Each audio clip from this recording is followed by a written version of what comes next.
you be, lane lovers? Welcome back for lesson number 11. That'd be right. Give me an R. That'd be good.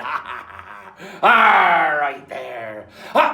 Stand and laugh like a pirate. Be proud.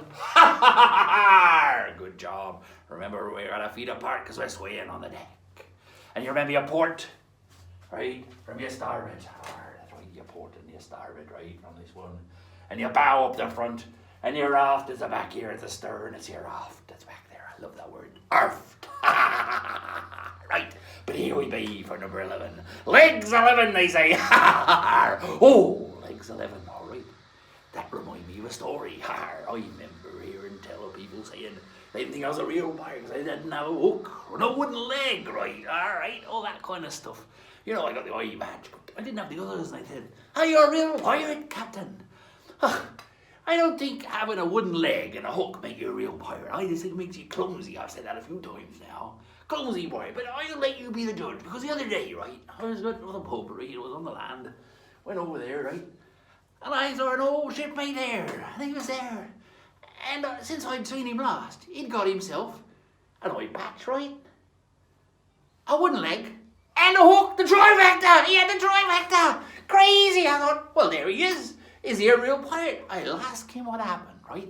And now we can all have a listen to what this story and see if you think that is being a real pirate or just being a clumsy git. All right? Okay. Now, I get up to him and I says, so, how'd you lose the leg? He said, well, you know, I was up the head of the ship, right? You remember the head where that is?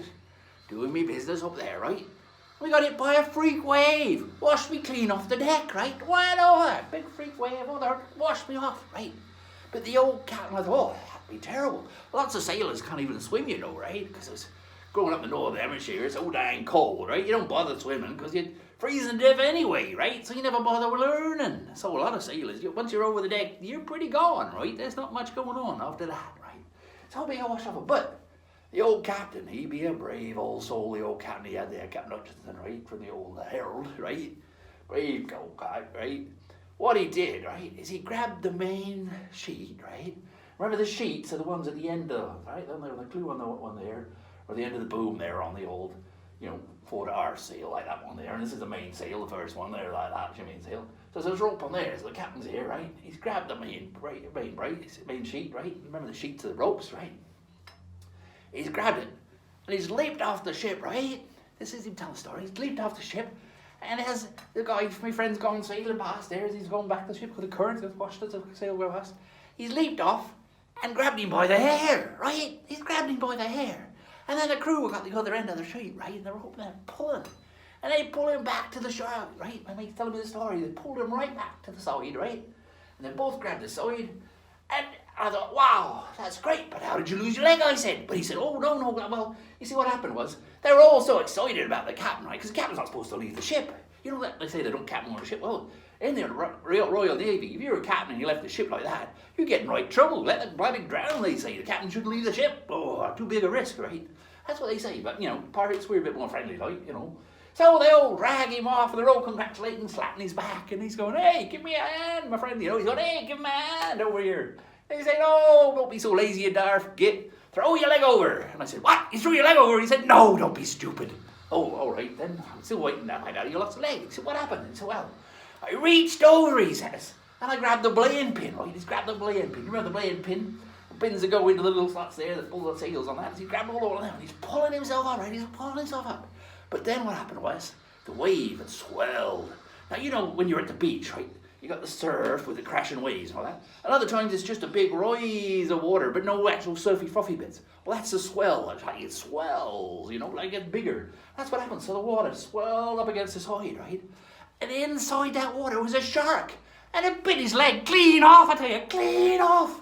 Oh, he screeched, he said, and he rocked over. And they pulled him over, and he'd lost his leg. So I had to give him a wooden leg. And I said, it's terrible, terrible. But then how did you lose your hand then? The shark take that as well? No, he says, no, the shark didn't do that. I got me a wooden leg, you know, the carpenter come up, knocked me up a really nice wooden leg, like a pointy stick there, I could hobble around like that, you know, go pieces of meat, that kind of stuff, you know, because that always makes them laugh, that kind of thing. So he's doing all that, right? He said, no, but I lost, what happened was, my pants kept falling down, right? Because when the sharks take my leg, he took me belt buckle as well, right? Broke me belt buckle, right? So I figured, what I'll do is I'll carve me a fresh one out of a bit of salted beef. I'll tell you how hard that gets, that old beef. So he said, I'll make myself a nice built one of this. We found a really hard piece of beef, right? It'd been there for, a good on 8 months, right? Okay, he got that, and it was shiny too. It was nice and shiny, so he had a bit of polish. And he's carving it up, he said, it was so hard, he said, it was so hard. He broke his butter knife on it, right? So then he decided to use his cutlass, right? He's using his cutlass, remember your cutlass, right? Remember your cutlass, big one of that. He's used that, right? He's used that to sharpen it up, like to carve it up. And he's carving it with his cutlass. But it's still hard and shiny, still hard and shiny. So it actually blunted his cutlass, right? So he hadn't quite finished. So he thought he should take a stone to his cutlass. That's what he used to sharpen him with, right? We'd have a little sharpening stone, right? And he'd be running it across like that to get a keen blade, they call it. To be nice and fine and all that. So he'd cut like that. So he'd sharpen it away, right? He's sharpening away, right? And what happened then, right? Some blighter rat come out, this huge, grady rat, come out and grabbed his belt buckle. He says, it just was there, come across the deck, plain as day, grab me belt buckle. What? He said. I said, what? I said, he said, what? What are you doing? He says, I was so infuriated, I thought, I'm going to give that rat a damn good kicking, right? And so he's going for a big swing, and he's going, whack. And what happened was, of course, he had this pointy stick on the end, right? Remember these pirates think they're so fancy to have these pointed sticks? But not good for kicking. He's gone swoosh straight past the rat, swung right around, his legs gone up, and he's gone falling back down, like flopping back down, like completely knocks himself over, right? I remember I said, like, he was sharpening up the old cutlass, right? So he didn't have a proper grip on it. So as he's gone down, his arms swung up like that, right?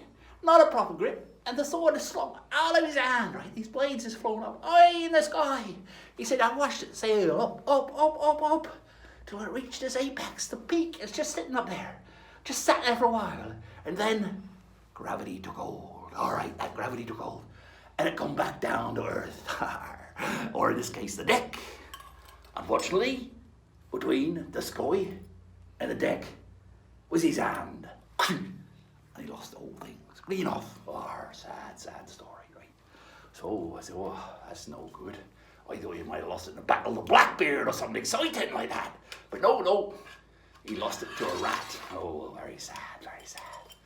I said, but what about your eye then? What happened to your eye? How'd you lose your eye? The rat come over and bite it out, did it? Oh, that blasted old thing. He said, no. Oh,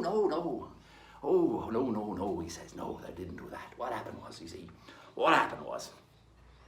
he was back on duty, right? So he had his hook put on, right? You know, I bought a hook here to show you. I don't know if I've shown you one of these before. These are the kind of hooks they use, right? That kind of stuff. You got a little bit there that goes over the stumpy bit, and you get a little metal hook on the top there like that. So you do that. So imagine one that's an eye, you know, that's like, I'll hold on that one there. Just so you get a bit of a feel of it, right? And he said, all right. So I was back on my job, you know, swabbing the decks. I was swabbing away. And I heard somebody, and he said, I heard somebody. I thought I heard him calling my name, and I looked up, it was up high, so I looked up to see it. And it was an old bugger. You remember the old first mate Wilson, right? The parrot. It was him going, you know, and that. So I looked up at him, and as I looked up, the blighter, he pooped in my eye. He pooped down in my eye. What? I said. What had he been eating? It was that bad to eat your eye out. What had he been eating? Oh, that'd be hard tack, really hard tack. I said, no, it wasn't that, you see. I still wasn't really used to me hook. And, you know, I went to rub it out, and, well, you get the picture. So that's how he got it. So I ask you, is that being a good pirate? Or is that just dang clumsy, eh?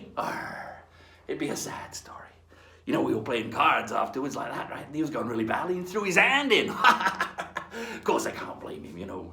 That's the thing with pirating, you know. He was still a good pirate. Because that's the thing with pirating, you know, you lose one hand and you're hooked. All right. Now, swabbing. I talked about swabbing, remember? Swabbing the decks. You hear about that all the time. You know, sailors are even called swabs or swabbies, you know, because they were swabbing the decks all the time. What's swabbing the decks? Well, it's basically just mopping the desk, right? A swab, like, is just basically a stick with a bit of absorbent stuff on the end. Like, you know, you have those swabs they do, like, when he's testing for COVID and shit like that, you know, that's all that sort of stuff, you know. You know, they tested all that, right? So that kind of thing, that's like a furry bit on the end. But we'd have like rope and twine and rags and stuff on the end of a stick, and you'd be swabbing there with water and all that. And you'd be doing that all the time. You say, what's the point of cleaning all the time? It's getting water across that, isn't that that? But that's not what happened. See, you had to keep it there and keep it clean, right? Because the water, remember I talked about the tubs, the barrels of water, right? You know, you wouldn't drink water because you drink the rum and that kind of stuff, because the water would get slimy after time. The same if the water's sitting on the desk, it gets slimy and it gets all slippery. We'll all be sliding off the side. Do you imagine? We go hard about, right? Change direction, go hard about, and everyone slides off the deck and they're all there floating away and the ship keeps on going without us. That'd be a nightmare. It'd be a nightmare, I tell you, a nightmare.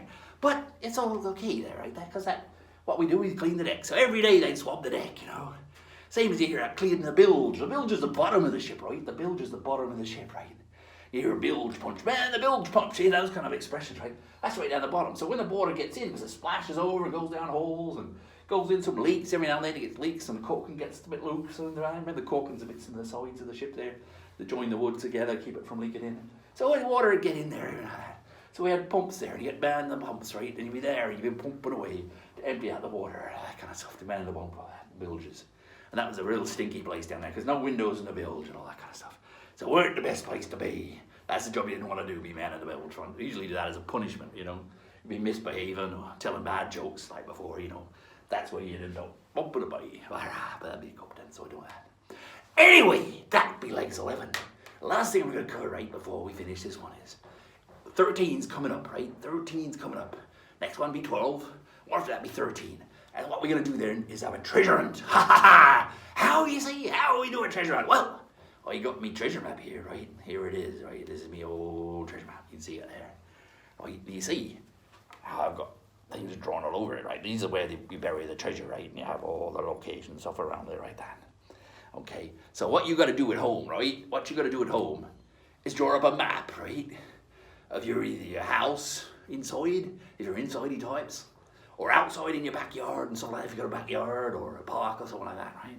And what you do, if you draw up your own little map of it and put an X somewhere where you're going to hide the treasure, right? And then when we meet together on the 13th episode, right? I'll go through the map and I'll tell you, you know, 5 places or so, and all that sort of stuff. And we'll go and we'll find the treasure in your place and find the treasure in my place. And we'll all find treasure together, right? We'll have pieces of 8 coming out of our ears. Them that have got ears, you know, other people keep their hats up in other ways, but because they lost their ears, you know, some people have wooden ears made by the carpenter, and I don't know why they do that, because I find it gives me splinters every time I scratch my ear, if I've got a wooden ear, that is. But that'd be another story, which might come to me later. I don't know. It's just coming along there. But anyway, here we are. This be the end of lesson 11. So it's time to pipe down. All right, head back to your bunk, because we've been finished number 11. Don't forget to make yourself a map like this one, because the treasure hunt be a lot of fun. Ha ha ha! All right there, at last there.